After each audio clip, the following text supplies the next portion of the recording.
வணக்கம் பிரண்ட்ஸ், இன்னைக்கு நம்ம ஐயனார் துணை சீரியல்ல என்ன ஒரு பயங்கரமான ட்விஸ்ட் நடந்திருக்கு தெரியுமா? இந்த குடும்பத்தோட மானம் மரியாதை எல்லாமே இன்னைக்கு எப்படி நடுத்தெருவுல நிக்க போகுதுன்னு நினைக்கும் போது எனக்கு ரொம்ப பதட்டமா இருக்கு. வாங்க இன்னைக்கு எபிசோட்ல என்னென்ன அதிர்ச்சியான சம்பவங்கள் நடந்துச்சுன்னு முழுசா பார்க்கலாம். எபிசோட் ஆரம்பிச்ச உடனே நம்ம செல்வி ரொம்ப கோபமா வீட்டுக்குள்ள வராங்க. அங்க பார்த்தா எல்லாரும் பொறுப்பு இல்லாம சுத்திட்டு இருக்காங்க. செல்விக்கு கோபம் தலைக்கு ஏறுது. ஏன்னா அந்த குடும்பத்தோட மானத்தை காப்பாத்த செல்வி எவ்வளோ போராடுறாங்கன்னு நமக்கு நல்லா தெரியும். முதல்ல ஒருத்தர் ஈரத்துணியை அப்படியே சோபாவுல போட்டிருக்கிறதை பார்த்து செல்வி பயங்கரமா கத்துறாங்க. என்ன இப்படி பொறுப்பு இல்லாம இருக்கீங்கன்னு கேக்குறாங்க. அதுக்கப்புறம் சிப்ஸ் சாப்பிட்டுட்டு அந்த கவரை அங்கேயே போட்டிருக்கிறதை பார்த்து இன்னொருத்தரை பயங்கரமா திட்டுறாங்க. செல்விக்கு இந்த குடும்பத்தோட நிலைமையை நினைச்சு மனசு ரொம்ப வலிக்குது. அப்படியே கொஞ்சம் தள்ளி போனா நம்ம சண்முகம் காலையிலேயே சரக்கு அடிச்சிட்டு உட்கார்ந்து இருக்காரு. இதை பார்த்த உடனே செல்விக்கு கண்ணுல தண்ணியே வந்துடுது. இந்த வயசுல இப்படி குடிக்கிறீங்களே, உங்க உடம்பு என்ன ஆகுறதுன்னு ரொம்ப எமோஷனலா சண்முகத்தை பார்த்து திட்டுறாங்க. சண்முகம் அதை பெருசா எடுத்துக்காம ஏதோ பாட்டு பாடி சமாளிக்க பார்க்கிறாரு. ஆனா செல்வி விடுறதா இல்லை. குடும்பத்தோட வறுமை ஒரு பக்கம், முத்தரசி பண்ற சதி வேலைகள் ஒரு பக்கம், இதையெல்லாம் சமாளிக்க செல்வி எவ்வளோ கஷ்டப்படுறாங்கன்னு இந்த காட்சியில ரொம்ப ஆழமா தெரிஞ்சது. முத்தரசி எப்பவுமே பின்னணியில இருந்து இந்த குடும்பத்தை அழிக்க தான நினைப்பாங்க. ஆனா செல்வி அதை முறியடிக்க ரொம்ப மன உறுதியோட போராடுறாங்க.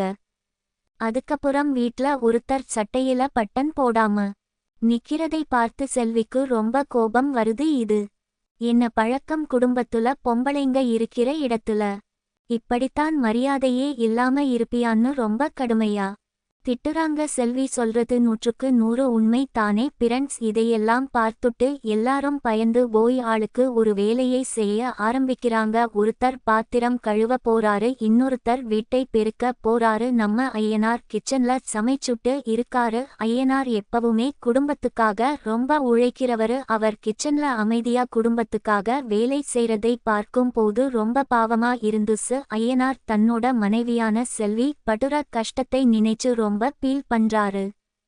ஐயனார் கிட்ட போய் செல்வி ஒரு டைம் டேபிள் போட்டு எல்லாரையும் வேலை வாங்கணும்னு ரொம்ப உறுதியா சொல்றாங்க. ஐயனார் அவங்கள ரொம்ப அன்பா பார்க்கிறாரு. இந்த குடும்பத்தை சரி பண்ண செல்வி எடுக்கிற இந்த முடிவு நிஜமாவே ரொம்ப பெரிய விஷயம். அதுக்கு நடுவுல சித்ரா வேற ஏதாவது பிரச்சனை பண்ணுவாங்களோன்னு நமக்கு ஒரு பக்கம் பயமா இருக்கு. ஏன்னா முத்தரசியும் சித்ராவும் எப்பவுமே குடும்பத்தை பிரிக்க தானே பிளான் பண்ணுவாங்க. ஆனா செல்வி இப்போ ரொம்ப ஸ்ட்ராங்கா இருக்காங்க. ஐயனார் எப்பவுமே செல்விக்கு மிகப்பெரிய சப்போர்ட்டா இருப்பாருங்கிறது நமக்கு நல்லாவே தெரியும்.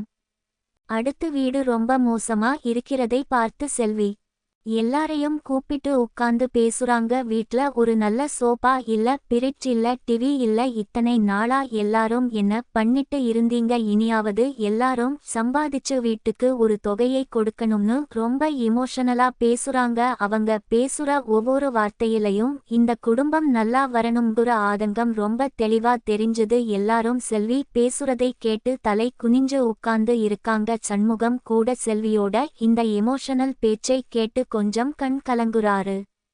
அதுக்கு அப்புறம் எல்லாரும் தரையில உட்கார்ந்து சாப்பிடுற காட்சி நிஜமாவே ரொம்ப எமோஷனலா இருந்துச்சு. பிரண்ட்ஸ், செல்வி தோசை சுட்டு கொண்டு வந்து பரிமாறுறாங்க. இருக்கிற கொஞ்சூண்டு சாப்பாட்டை எல்லாரும் பகிர்ந்து சாப்பிடுறாங்க. அப்போ ஒருத்தர் எனக்கு முட்டை தோசை வேணும்னு கேக்குறாரு. உடனே செல்விக்கு கோபம் வந்துடுது. நம்ம இருக்கிற நிலைமைக்கு முட்டை தோசை ஒரு கேடான்னு கேட்டு அவரை அடக்கி வைக்கிறாங்க. இந்த வறுமையிலையும் செல்வி அவங்க குடும்பத்தை ஒன்னா கொண்டு போறதை பார்க்கும் போது அப்படியே மனசு ரொம்ப கனமா ஆயிடுச்சு.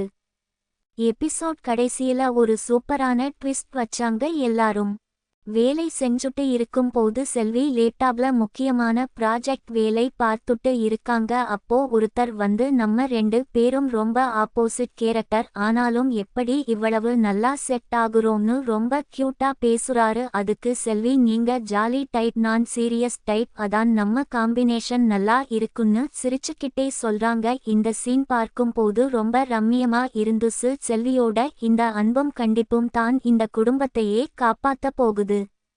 ஆனா நாளைக்கு என்ன நடக்க போகுதுன்னு நினைக்கும் போது தான் ரொம்ப படபடப்பா இருக்கு முத்தரசி கண்டிப்பா செல்வியோட இந்த டைம் டேபிள் பிளானை கெடுக்க பெரிய சதி பண்ணுவாங்க சண்முகம் மறுபடியும் குடிச்சிட்டு வந்து வீட்ல பெரிய கலவரம் பண்ண வாய்ப்பு இருக்கு சித்ரா தன்னோட எமோஷனல் முடிவால குடும்பத்துல ஏதாவது புது பிரச்சனைய கொண்டு வருவாங்களோன்னு தோணுது என்ன நடந்தாலும் நம்ம ஐயனார் செல்விக்கு துணையா நின்னு சண்முகம் முத்தரசி சித்ரா இவங்க எல்லார்கிட்டையும் இருந்து குடும்பத்தை காப்பாத்துவாரா இல்லையான்னு நாளைக்கு எபிசோட்ல பொறுத்திருந்து தான் பிரெண்ட்ஸ் பார்க்கணும் தொடர்ந்து